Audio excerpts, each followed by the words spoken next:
Good evening. आप देख रहे हैं मनी गुरु। आज का टॉपिक है हमारा लोन्स। हम बात करेंगे इन्हीं सब चर्चा पर कि आप किस तरह से लोन ले सकते हैं, भले ही होम लोन हो, कार लोन हो, एजुकेशन लोन हो या कंस्ट्रक्शन के लिए आपको लोन लेना है, क्या सही विकल्प है, आप कहां से लोन ले सकते हैं। आज हमारे साथ हमारे एक्सपर्ट भी हैं Abhishek Dwivedi from bankbazaar.com। Abhishek, welcome to the show. उससे पहले एक बार अपने दर्शकों को बता दें क्या है जरिया हमसे बातचीत करने का। आप अगर लोन से रिलेटेड आपके कोई भी सवाल है, आप हमें ईमेल कर सकते हैं moneyguru@zmedia.slgroup.com पर। साथ ही एसएमएस कर सकते हैं कर्ज हमारा कोड लिखिए, अपना सवाल लिखिए और भेज दीजिए 57575 पर।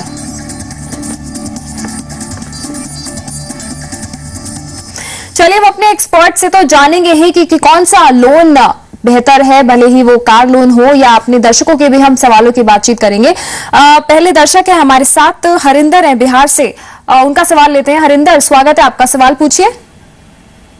हाँ मैम, मेरा सवाल था जो कि हमको हाउसिंग लोन लेना था, 22,000 सैलरी है। ओके। और ये हम किस बैंक से लेंगे मैम, हमको आसानी और कितना मिले? हमको 25 साल के लिए चाहिए। 25 साल के लिए चाहिए। हाँ हाँ, 30 साल में सर्विस है। 25 साल के लिए चाहिए आपको। आपने ये भी मेंशन किया है कि आपके पास आपकी जमीन है और आपको कंस्ट्रक्शन के लिए लोन चाहिए। हाँ, कंस्ट्रक्शन के लिए, मतलब से कुछ बना हो, कुछ उसको ज्यादा करना है, उसी के लिए हमको जानकारी चाहिए था। ओके। आप लैंड की जो है उसकी कॉस्ट आप बता सकते हैं कि उसकी कॉस्ट कितनी है? क्या? आपके पास जो जमीन है उसकी कॉस्ट कितनी है, आप वो बता सकते हैं? जी, उसका जमीन का वैल्यूएशन 1.5-2 लाख के आसपास में होगा। ओके, चलिए आपको मैं राय दिलवा देती हूँ। अभिषेक, इनका सवाल आपने सुन ही लिया है। इनके पास अपनी जमीन है और इनको 20 से 25 लाख का लोन चाहिए। बेशक इनको घर बनाने के लिए ही लोन चाहिए और इनका जो नजरिया है वो भी इन्होंने टाइम होराइजन भी बता दिया है। 25 साल के लिए इनको लोन चाहिए। क्या विकल्प है इनके पास? कौन से बैंक को अप्रोच कर सकते हैं ये? देखिए, सबसे पहले तो इनको ये पता करना पड़ेगा उसके पहले कि ये एलिजिबल है कि नहीं उसके लिए, क्योंकि 20 से 25 लाख काफी अमाउंट है। दूसरी बात, इन्होंने इनकी जो लैंड की वैल्यू इटसेल्फ 1.5 लाख से जो काफी कम है, तो इसमें दो पर्सपेक्टिव होंगे। सबसे पहली बात की जो इनकी जो लैंड है उस लैंड की टाइटल बहुत क्लियर होनी चाहिए। तो जिससे भी इन्होंने लोन मतलब इन किसके नाम में कैसे ट्रांसफर हुई, वो सारे पेपर्स काफी क्लियर होने चाहिए। तो टिपिकली बैंक ये बिल्कुल वेरीफाई करते हैं। दूसरी बात क्या है कि अगर आपकी लैंड की वैल्यू काफी होती है तो उस लैंड वैल्यू के अगेंस्ट भी आपको 40-50% आपको लोन मिल जाता है। लेकिन इस केस में लोन वैल्यू बहुत ज्यादा नहीं है। तो सबसे पहले हमें पता करना पड़ेगा कि इनकी खुद की इनकम कितनी है। अगर कोई ITR फाइल करते हैं या कोई फॉर्म 16 है इनके पास, जिससे पता चला कि इनकी खुद की इनकम कितनी है। टिपिकली अगर ये 25 साल का लोन ले रहे हैं तो जो भी लोन ले रहे हैं, जो भी इनकी इनकम होती है मंथली, उसका बैंक बोलते हैं कि आप उसका सिर्फ 40% या 45% उसका आप EMI दे सकते हो और उस बेस से लोन की अमाउंट कैलकुलेट होती है। तो उनको ये सब चीजें पता करनी पड़ेंगी। उसके बेस पे हमें डिपेंड कराया कि कितना लोन को मिलेगा। जहां तक कि बैंक का सवाल है, मैं इनको ये रेकमेंड करूंगा कि उस एरिया में जो भी बैंक्स अच्छे हैं, जैसे प्राइवेट बैंक्स हैं, HDFC लिमिटेड है, ICICI है, एक्सिस है, इवन जो पब्लिक सेक्टर बैंक्स होते हैं, SBI होता है, इनको अप्रोच करें। या फिर कई बार कोई ग्रामीण बैंक्स होते हैं उस एरिया में जो वहां के फार्मर्स को अच्छे जानते हैं, वहां की जमीनों को अच्छे जानते हैं, उनको ज्यादा कॉन्फिडेंस होता है वहां पर लोन देने के लिए। तो ये सारे ऑप्शन एक्सप्लोर करें, लेकिन उसके पहले डेफिनेटली अपनी इनकम भी देखें और इस हिसाब से एक रियलिस्टिक इनको एम होना चाहिए कितना लोन को मिलेगा। जी अभिषेक, आपने सारे ही पॉइंटर्स इनको बताए कि इनको किस बेसिस पे ये होम लोन अप्रोच कर सकते हैं। लेकिन यहाँ पे एक जो बात उठती है, इनकी सैलरी बहुत कम है। इनकी सैलरी अराउंड 22,000 है। और इनफैक्ट और दर्शकों के लिए भी अगर हम ये बातचीत करें तो क्या इनको पूरा एग्जैक्ट अमाउंट इनको लोन मिल सकता है या ये श्योरिटी नहीं है कि इनको पूरा ही लोन मिल जाएगा? और साथ ही अगर आप कुछ बैंक्स भी बता दें और साथ में इंटरेस्ट रेट भी बता दें कि कौन से बैंक को ये अप्रोच कर सकते हैं।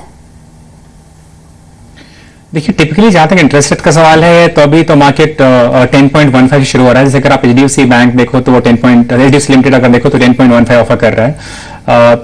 कई डिफरेंट बैंक है, पब्लिक सेक्टर जैसा बैंक ऑफ इंडिया है वो 10.2 कर रहा है, एक्सिस बैंक है 10.25 कर रहे हैं। तो ये डिफरेंट रेट्स हैं, लेकिन इतने रेट्स में ऑलमोस्ट सिमिलर है। अगर आप टोटल आप इनका रिपेमेंट देखो तो ज्यादा अमाउंट का फर्क नहीं आएगा। लेकिन जैसा कि मैंने इनको बताया कि सबसे पहले इनको ये देखना पड़ेगा कि एलिजिबल है कि नहीं, वो इनके लिए ज्यादा इंपॉर्टेंट होगा। ओके, चलिए, इनको एडवाइस दी जा चुकी है कि क्या क्या चीजों का इनका ध्यान रखना है होम लोन लेने से पहले, और बैंक को सही जानकारी भी देने की जरूरत है। साथ ही प्रोसेसिंग फी और इन सब चीजों का भी ध्यान रख सकते हैं। और बैंक यही देखता है, आपकी आय देखता है, आपकी उम्र देखता है, और आपकी लोन पेमेंट की कितनी कैपेसिटी है। इन्हीं सब चीजों को ध्यान में रखकर बैंक आपको होम लोन देता है। चलिए, ये तो थी इनकी बात। अगले दर्शक है हमारे साथ, केशव हैं झारखंड से। केशव जी, गुड इवनिंग, सवाल पूछिए। Good evening sir. जी, सवाल क्या है आपका? मेरा सवाल पर्सनल लोन से था। मैं एक रेलवे कर्मचारी हूँ। मैंने पर्सनल लोन लिया था और 60 किस्तों में लोन को फाइनल करना था, लेकिन मैंने लोन को पहले ही फुल पेमेंट कर दिया। ओके। लेकिन हमको बैंक के तरफ से कोई भी डॉक्यूमेंट्स प्रोवाइड नहीं किया गया कि ये आपका लोन क्लोज हो गया। उन्होंने सिर्फ यही बोला कि आपका लोन क्लोज हो गया, आपका किस्त अब नहीं कटेगा। तो हमको क्या क्या डॉक्यूमेंट्स बैंक के तरफ से मिलना चाहिए जो हमें नहीं मिला, इस संदर्भ में हमें जानकारी आप दीजिए। ओके, बिल्कुल। केशव, आप बोल रहे हैं कि आपने पूरा पर्सनल लोन का आपने जो है रीपेमेंट कर दिया है, तो क्या आपने बैंक को खुद पर्सनली अप्रोच करा या आपने नियर बाय ब्रांच में जाके विजिट करा और आपने जानने की कोशिश करी कि आपको सर्टिफिकेट या डॉक्यूमेंट्स क्यों नहीं दिए गए हैं?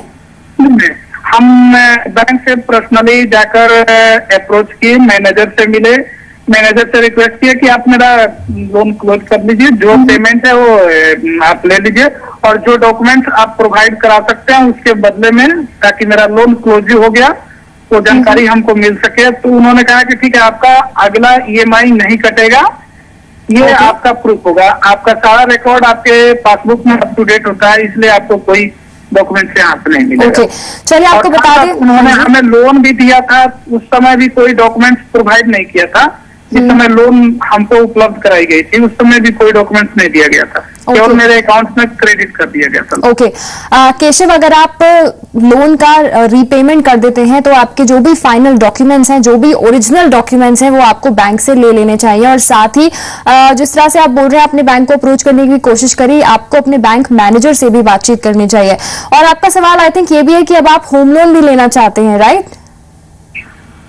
क्या? हाँ, होम लोन भी लेना चाहते हैं जी। चलिए, मैं आपको एडवाइस दिलवा देती हूँ।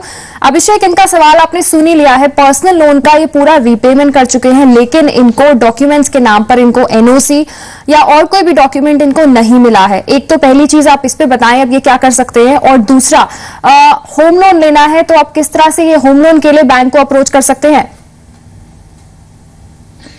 जी हाँ, जैसे आपने बताया कि अगर इनका लोन क्लोज हो गया तो डेफिनेटली इनको नो ऑब्जेक्शन सर्टिफिकेट मिलना चाहिए, इसको NOC बोलते हैं। ये डेफिनेटली डिमांड कर सकते हैं। दूसरी बात ये बोल सकते हैं कि आप मुझे कंप्लीट रीपेमेंट ट्रैक दीजिए मुझे आप। ये पर्सनल लोन है, टिपिकली किसी लोन के केस में अगर ये ओरिजिनल डॉक्यूमेंट जमा करते हैं तो वो भी इनको मिलता है, लेकिन ये पर्सनल लोन है, पर्सनल लोन के टाइम में ये मेरे ख्याल से कोई ओरिजिनल डॉक्यूमेंट नहीं उनसे लिया गया होगा, तो उसकी कोई जरूरत नहीं होगी। यहाँ पे वो होम लोन नहीं होता है टिपिकली, अगर आप कुछ मॉर्गेज रखते हो तो इस केस में डेफिनेटली इनको नो ऑब्जेक्शन सर्टिफिकेट मिलना चाहिए। इस केस में डेफिनेटली इनको एक पूरा रीपेमेंट ट्रैक का अगर स्टेटमेंट मांगी वो इनको मिलना चाहिए।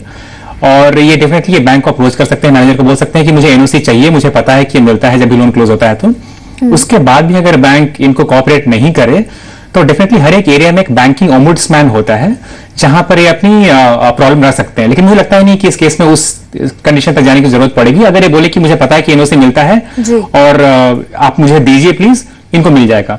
जहां तक होम लोन का सवाल है, जैसा कि आपने बताया कि अगर इनका पर्सनल लोन सही से क्लोज नहीं हुआ है तो इनके लिए काफी मुश्किल हो जाएगी। दो चीजें हैं। सबसे पहली बात तो कि अगर क्लोज नहीं हुआ है और EMI नहीं दे रहे हैं तो ये एज अ डिफॉल्टर शो किया जाएगा इनकी क्रेडिट हिस्ट्री में, जो सिबिल पुल करती है और मैनेज करती है इनकी हिस्ट्री के लिए।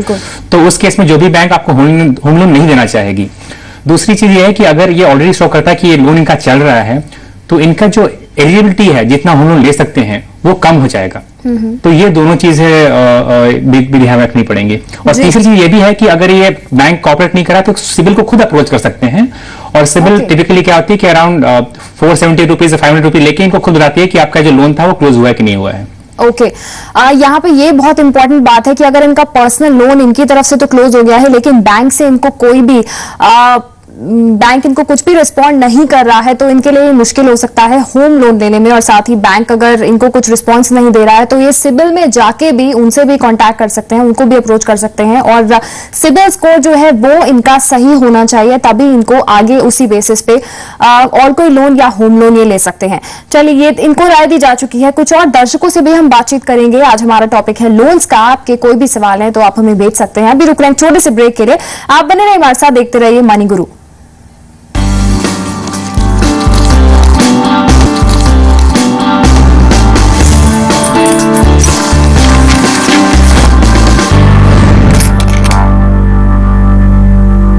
Welcome back. आप देख रहे हैं मनी गुरु। आज का हमारा टॉपिक है लोन्स। हमारे साथ हैं अभिषेक द्विवेदी फ्रॉम bankbazaar.com, जो हमारे दर्शकों को बता रहे हैं कि कौन सा लोन उनके लिए परफेक्ट है। चलिए, अगले दर्शक है हमारे साथ सिद्धार्थ पॉल हैं आसनसोल से। सिद्धार्थ जी, गुड इवनिंग। सवाल पूछिए। गुड इवनिंग मैडम जी, सवाल क्या है आपका? मेरा सवाल है कि होम लोन लेना चाहते हैं हम।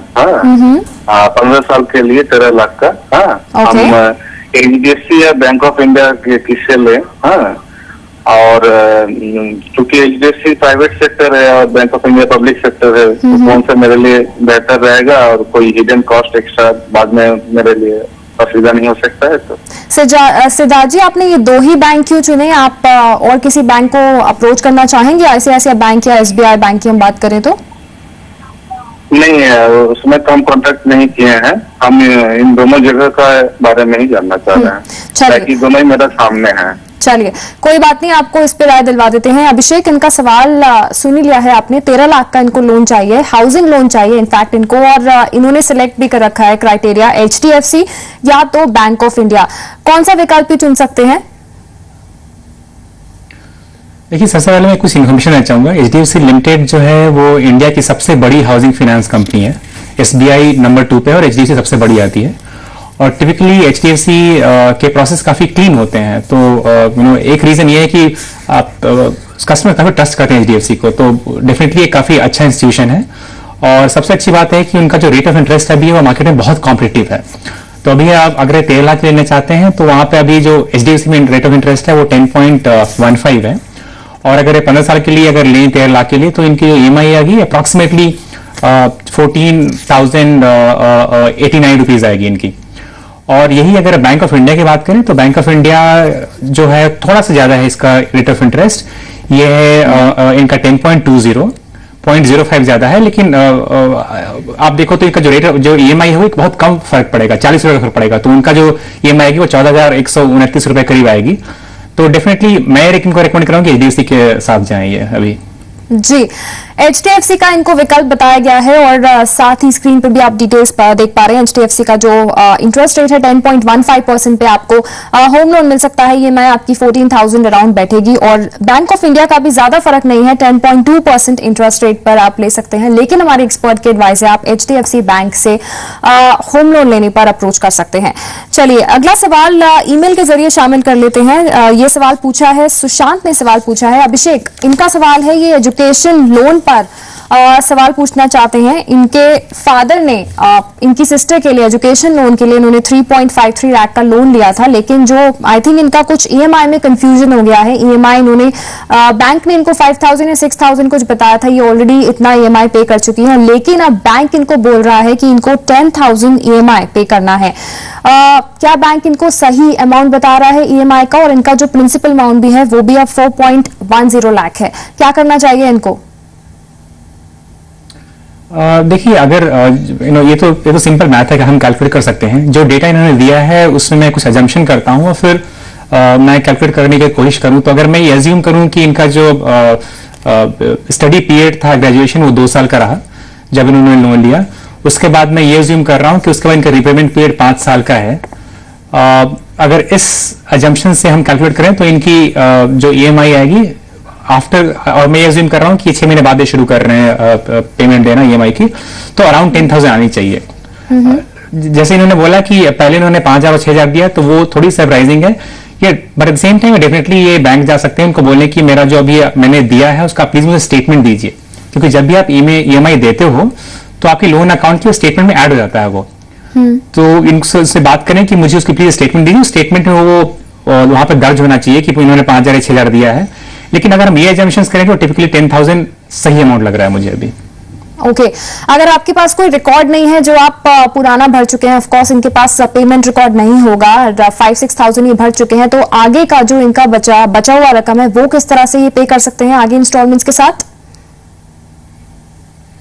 जी हाँ, देखिए 2-3 चीजें होती हैं। सबसे पहले होता है कि अगर आप अपने अकाउंट में स्टैंडिंग इंस्ट्रक्शन दे सकते हो, और इसमें काफी आसान है मेरे ख्याल से। जब भी आप ईएमआई पे करते हो तो आप बैंक में जाके उनसे डिमांड कर सकते हो कि मुझे आप इसका प्रूफ दो, और इस प्रूफ क्या था कि आपका वो लोन अकाउंट का स्टेटमेंट होता है, और उस लोन अकाउंट के स्टेटमेंट में आपको क्लियरली ये बताते हैं कि आपका जो टोटल अमाउंट प्रिंसिपल है इतना है, उसमें से आपने पिछले कितनी किस्तें दी हैं और कितनी कितनी की दी हैं, और उसको पे करने के बाद आपने कितना इंटरेस्ट पे किया है और कितना प्रिंसिपल पे किया है।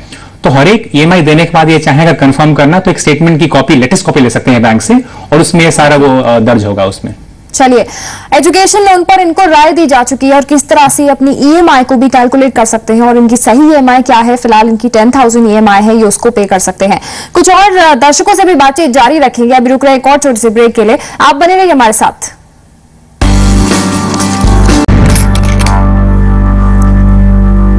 Welcome back after the break. आप देख रहे हैं मनी गुरु, मैं हूं चारू गर्ग, हमारे साथ है अभिषेक द्विवेदी फ्रॉम bankbazaar.com। चलिए एक और सवाल ईमेल के जरिए ले लेते हैं। अभिषेक, श्रीनिवासन ने सवाल पूछा है आंध्र प्रदेश से। इनका सवाल है ये, फॉरेन से इन्होंने इनफैक्ट लोन दिया है। इन्होंने अपने बेटे के लिए लोन लिया था और इन्होंने अराउंड 30,000 यूरो लोन ले रखा है। यूरोप में थे इनके बेटे, इन्होंने वहीं से लोन लिया था, और अब ये जानना चाहते हैं कि टैक्स इम्प्लीकेशंस किस तरह से बनती हैं इनके।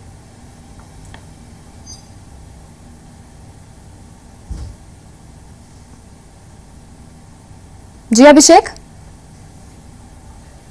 जी हाँ, देखिए सबसे पहले तो इन्होंने जो बाहर से लोन लिया था तो डिपेंड कर रहा है कि ये कहाँ पे सर्व कर रहे हैं।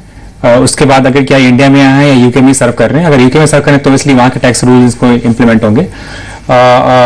तो अगर सबसे पहले इन्फॉर्मेशन होनी चाहिए कि ये कहाँ पे हैं अभी, ये क्या इंडिया में है या फिर क्या ये यहाँ पे हैं, फॉरेन में ही काम कर रहे हैं। अगर यूके में काम कर रहे हैं तो वहां पर टिपिकली क्या होता है कि टैक्स के यहाँ जो वहां पर जो रिपेमेंट ट्रैक होता है, रिपेमेंट जो प्रोसेस होता है वो काफी सिंपल होता है, तो वहां को वहीं के रूल उनको फॉलो करने पड़ेंगे। तो क्या हमारे पास इन्फॉर्मेशन है कि इनके जो बेटे हैं ये यूके में ही काम कर रहे हैं या फिर इंडिया में काम कर रहे हैं अभी? जी आई थिंक वो वापस आ चुके हैं। अच्छा, तो मेरे ख्याल से उस केस में जो भी इंडिया के जो हमारे नॉर्म्स होते हैं वो डेफिनेटली यहाँ पे अप्लाई होंगे। तो जो भी इनका इंटरेस्ट पेमेंट ये जो दे रहे हैं, जो भी इंटरेस्ट पेमेंट दे रहे हैं मोर देन प्रिंसिपल, वो इसको टैक्स थ्रू डिडक्ट कर सकते हैं यहाँ पे। ओके, चलिए इनको राय दी जा चुकी है। फटाफट से अपने अगले दर्शक का भी सवाल ले लेते हैं। आखिरी सवाल है ये, हमारे साथ कार्तिक हैं मध्य प्रदेश से फोन लाइन पर। कार्तिक जी सवाल पूछिए। जी कार्तिक, टीवी का वॉल्यूम प्लीज लो कर दीजिए, आपका सवाल हम नहीं ले पाएंगे, अपना सवाल पूछिए। जी सर, हेलो। हाँ जी पूछिए।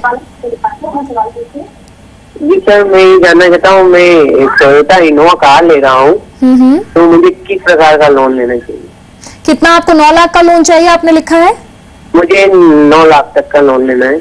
ओके, चलिए आपको उसके बेनिफिट भी बता देते हैं। आपने बोला कि आप किसान हैं। अभिषेक, क्या कर सकते हैं इनके लिए, क्या छूट मिल सकती है? 9 लाख का इनको कार लोन चाहिए। देखिए मैं इनको रेकमेंड करूंगा कि इस केस में मतलब कि फार्मर्स के केस में जो टिपिकली वहां के जो लोकल ग्रामीण बैंक्स होते हैं, मैं इनको रेकमेंड करूंगा कि वहां पे अप्रोच करें। वहां पे इनको ज्यादा आसानी से लोन मिल जाएगा, क्योंकि जो प्राइवेट सेक्टर बैंक्स होते हैं, पब्लिक सेक्टर बैंक्स होते हैं, उस एरिया में कई बार उनके पास वो प्रोडक्ट नहीं होता है वहां पर कार लोन देने के लिए। तो अगर इनके पास कोई वैसा कोई लोकल ग्रामीण बैंक है जो इनको ऑफर कर रहा है कॉम्पिटिटिव रेट पे, तो टिपिकली अगर आप कार लोन का भी रेट देखो तो 10.5 टू 11.5 के बीच में वैरी कर रहा है। हाँ, अगर इसको उस रेंज में उनको वहां पे मिल रहा है तो मैं इनको रेकमेंड करूंगा कि ये किसी लोकल या ग्रामीण बैंक से ही ले लें वहां पे। चलिए, तो फिलहाल ग्रामीण बैंक को अप्रोच कर सकते हैं। 11% इंटरेस्ट रेट पे इनको कार लोन का विकल्प भी मिल सकता है। फिलहाल इतने ही सवालों को हम शामिल करेंगे, इतने ही दर्शकों से बातचीत करेंगे, लेकिन कल आप हमारा टॉपिक देख सकते हैं। कल हम इंश्योरेंस पे बातचीत करेंगे। अभिषेक का बहुत बहुत शुक्रिया आपका जी बिजनेस को समय देने के लिए। लेकिन जाते जाते एक बार बता दें कि क्या है जरिया हमसे बातचीत का। आपके पास 2 विकल्प है। आप हमें ईमेल कर सकते हैं moneyguru@zmedia.slgroup.com पर, साथ ही SMS करिए कर्ज अपना हमारा कोड लिखिए, अपना सवाल लिखिए और भेज दीजिए 57575 पर।